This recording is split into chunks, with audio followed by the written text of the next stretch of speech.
understandable English podcast. Learn English the easy way. I did something completely insane this past weekend, Jessica, and I think I almost lost my mind in the process. I tried to do a no-screen Sunday. No phone, no laptop, no TV, absolutely nothing with a screen for 24 hours. I locked my phone inside my heavy wooden desk drawer at exactly 9 o'clock in the morning, turned the key, and, well, things went downhill incredibly fast. Let me guess. You survived for about an hour, felt like a tragic hero in an old movie, and then broke the drawer open with a hammer? Welcome to the Understandable English podcast, everyone, where Bryan regularly tests the limits of his own sanity. An hour? Jessica, you are giving me way too much credit. I looked at the clock on the kitchen wall after what felt like a lifetime of quiet meditation, and exactly 14 minutes had passed. 14 minutes. And I was already pacing the floor, walking up and down my tiny living room like a caged animal at the zoo. My palms were sweaty, my heart was beating fast, and I had this bizarre, terrifying feeling of physical withdrawal. It was pathetic. Pacing the floor after 14 minutes is a bit dramatic, Bryan, even for your standards. But honestly, if you're listening to this right now, please let us know in the comments if you have ever tried a digital detox. Leave a comment saying, "I've tried it," or tell us how long you think you could survive without looking at a screen.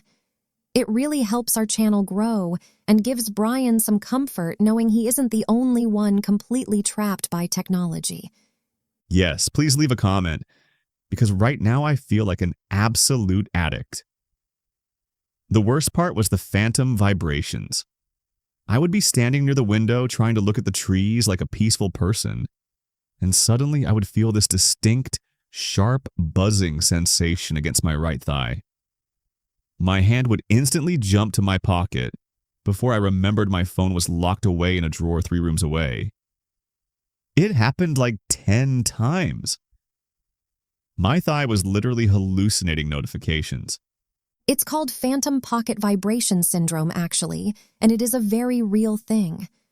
Our brains are so deeply trained to expect that constant hit of dopamine from social media or text messages that our nerves start firing on their own. We are literally wires waiting for electricity. That is so creepy when you say it out loud. By hour 2, I realized I had completely forgotten how to look at walls. I would walk into a room to get a glass of water, finish drinking, and then just stand there. Normally, the micro moments of life, waiting for the kettle to boil, standing in the elevator, sitting on the toilet, are completely filled with the addiction of swiping. Without that little plastic rectangle in my hand, those empty spaces felt massive and slightly suffocating. I didn't know what to do with my eyes. It sounds like you were trapped in a classic dopamine loop. Your brain wanted the quick reward of a new email, a funny video, or a message notification, and when you cut off the supply, your system panicked. It's funny how we treat our phones like a lifeline instead of just a simple tool for communication. It really is a lifeline. Around noon, I had this sudden, overwhelming panic that someone might be trying to reach me about an emergency. What if my landlord needs to get into the apartment? What if my family is looking for me? I started creating these wild, complex scenarios in my head just to justify unlocking that desk drawer. The mental gymnastics were exhausting. I was literally bargaining with myself like a criminal. And did you give in? Did you turn the key and dive back into the digital soup? I lasted until 4 in the afternoon. 7 hours total. I finally broke down because I wanted to make a simple pasta dish for dinner, and I realized I didn't know how long to boil the noodles without looking at a recipe online, which is ridiculous because it says the time right on the back of the plastic pasta box. But my first instinct was to run to the drawer, grab my phone, and swipe through 53 unread notifications before I even looked up the recipe. I felt so defeated. Well, 7 hours is better than 14 minutes, I suppose. But it's interesting because your extreme strategy of locking the phone away usually backfires because it creates too much friction. I actually have a completely different approach that doesn't require any willpower at all. I just changed my phone screen to black and white mode. Wait, black and white mode? Like an old television set from the 1950s? How does that stop you from using it? It completely changes the psychology of the device. Our brains are incredibly sensitive to bright, saturated colors. Those little red notification bubbles, the bright blue logos, the colorful food pictures on Instagram, they are all specifically designed by engineers to keep your eyes glued to the glass. But when you turn on grayscale mode, everything becomes this dull, lifeless shade of gray. That sounds incredibly depressing, Jessica. Why would you want your phone to look sad? Because it makes the addiction of swiping totally disappear. When I open a social media app now, the photos look unappealing, the videos look boring, and the ads don't catch my attention at all. The phone stops being a shiny toy and becomes a boring piece of office equipment, like a calculator or a printer. I look at it. I check my practical messages, and within 2 minutes, I naturally feel the urge to close the app and put the phone face down on the table. It completely breaks the dopamine loops. Wow, that is actually brilliant.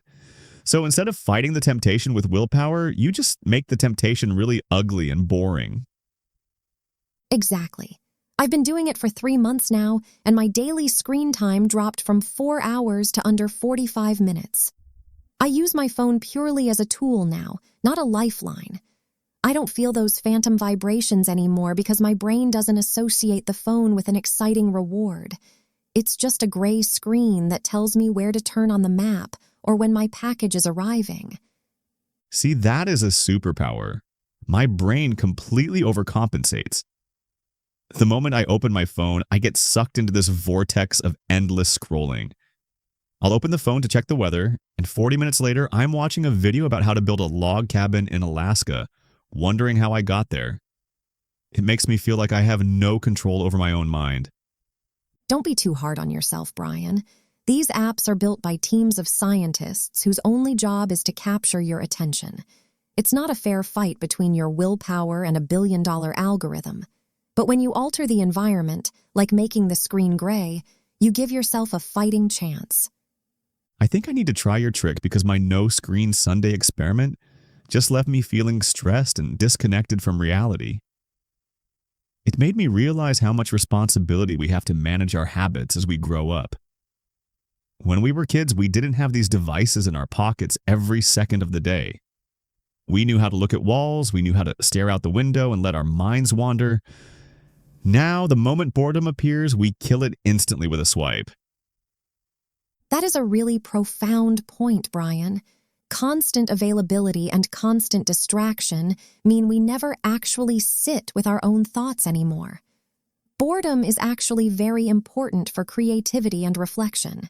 When you eliminate boredom, you eliminate the space where new ideas are born. Absolutely. This whole experience has been a massive lesson in modern communication and technology boundaries for me. I don't want my phone to control my emotions or dictate how I spend my weekends. Well, speaking of making changes and reflecting on habits, this is the perfect moment for us to look at some of the fantastic phrases we naturally used during our conversation today. We used some really common, practical English expressions that are super helpful for everyday situations. Yes, for instance, when I was describing my complete panic at the start of my screen-free day, I told you that I was pacing the floor like a caged animal. To pace the floor. This is a great visual phrase. It means to walk back and forth across a room repeatedly, usually because you are nervous, anxious, waiting for important news, or completely stressed out. You aren't walking to go anywhere. You are just moving because your body has too much nervous energy. I had way too much nervous energy. And while I was walking around, my leg kept playing tricks on me because I kept feeling those phantom vibrations in my pocket. Phantom vibrations. This phrase is used specifically in modern technology contexts. Phantom means something that feels real but isn't actually there, like a ghost. So phantom vibrations describe that false sensation where you're absolutely certain your phone is buzzing in your pocket. But when you check, nobody has called or messaged you at all. It's just your nerves playing tricks on you. It's the ghost of notifications past. And because I couldn't check those notifications, I told you that I felt trapped because I was so used to the addiction of swiping. The addiction of swiping, or to swipe through something. To swipe means to move your finger across a touchscreen to look at new content. The addiction of swiping refers to that modern habit where we endlessly move our fingers up and down our screens, looking for the next piece of information or entertainment, even when we don't actually need to look at anything. I am definitely guilty of that. But you have a fix for it. You explained your amazing trick for making the phone boring by putting it into grayscale mode to break those nasty dopamine loops. A dopamine loop. Dopamine is a chemical in our brain that makes us feel good when we achieve a goal or receive a reward. A dopamine loop is a psychological cycle where you perform an action, like opening an app, get a tiny reward like a like or a funny photo, feel a short rush of happiness, and then immediately want to repeat the action over and over again to keep that feeling alive. It's a never-ending circle of distraction.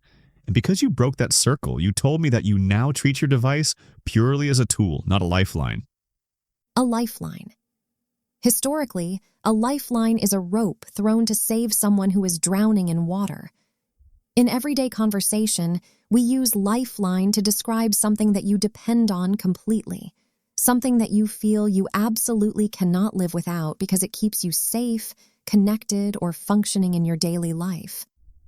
Well, Barnaby the Alley Cat was my lifeline last week, but my phone was definitely my lifeline this weekend. I am going to try your black and white screen trick tonight, Jessica. I want to see if I can turn this addictive little monster into a boring old calculator. Let me know how it goes, Bryan. I think you will find it incredibly liberating once the bright colors stop screaming for your attention. I really hope so. Thank you so much for listening to the Understandable English podcast today, everyone. We hope you learned some useful, real-world phrases for your own English journeys. Yes, thank you for spending this time with us. Try to put your phone face down for a little while today and enjoy the world around you. Have a fantastic, screen-healthy week. Goodbye, everyone. See you next time. Bye. I was pacing the floor earlier because these phantom vibrations were driving me crazy. But then I remembered the addiction of swiping is just a dopamine loop. So I turned my screen gray and now it's a tool instead of a lifeline. Wow, Bryan. Look at you using your technology like a real, functioning adult.